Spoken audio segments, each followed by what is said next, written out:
Alright guys, here we go with a G chord and a Cadd9 chord. Cadd9 has a funny name, but it's a real common chord and it's used in lots of songs and it's not hard to play, so that's why I like to teach it as one of the first chords you learn. First of all, let's do the G chord. You get your second finger and put it on the low E string at the 3rd fret.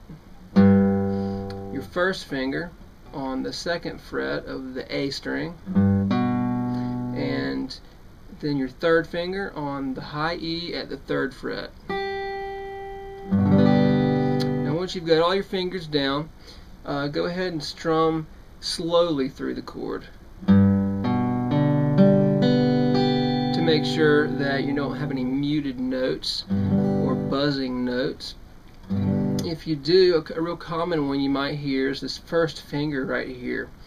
It might either be muted. If it's muted, it's probably your second finger is not on the tip enough. You're probably a little flat and it's muting it out a little bit. So just get a little bit more on the tip and then strum that A string to see if you're still muting it, and then try again. Alright, and you should be able to get it after a couple tries. Okay, the next chord is Cadd9. If you look at the chart, it uses the exact same fingers. They're just on different strings. So you take your first and second finger and move them down one string, and your third finger and move it up one string. And this will be the bottom 5 strings starting at the A string that you strum. Starting with this string here. Technically it's okay if you hit the low E, but go for the bottom 5 strings right now.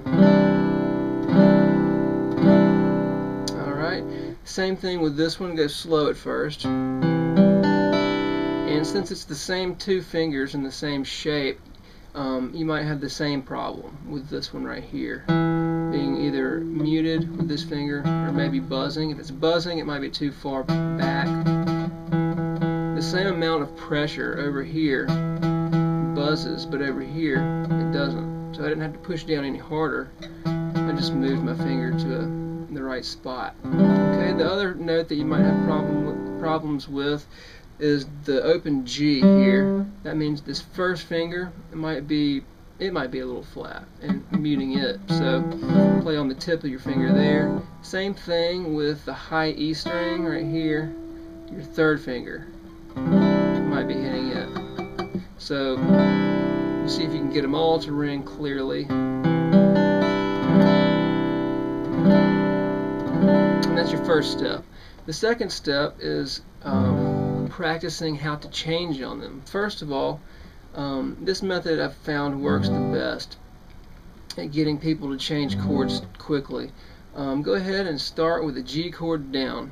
Strum it twice, and then move your second finger to the next string down, the A string at the 3rd fret, and play the bottom 5 strings. And what you want to do is do that in time with a beat. So 1, 2, 3. Okay? 1, 2, 3. Once you're comfortable with that and can do it in time, you're going to add your first finger back in there, but on the next beat.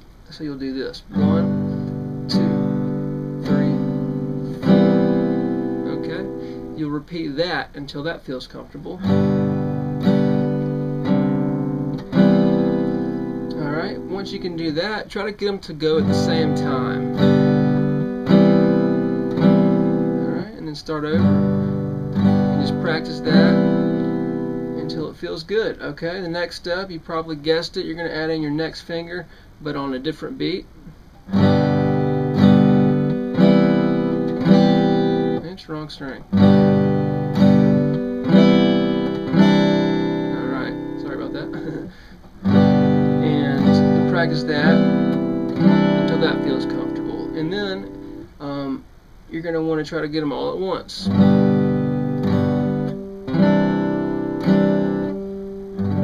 Okay, so you'll have to practice going back to G. You'll do the same thing. Don't worry about getting in time back and forth each way. to begin with.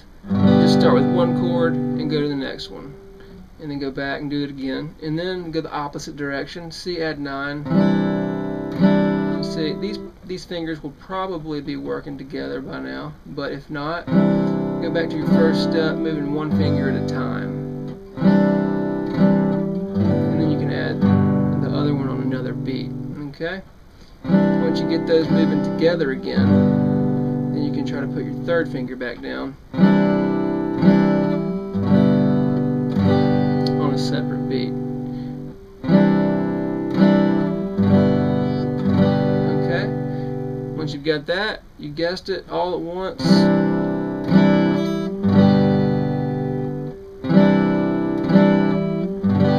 Okay, so now that you've practiced it both ways, you'll try to go both ways.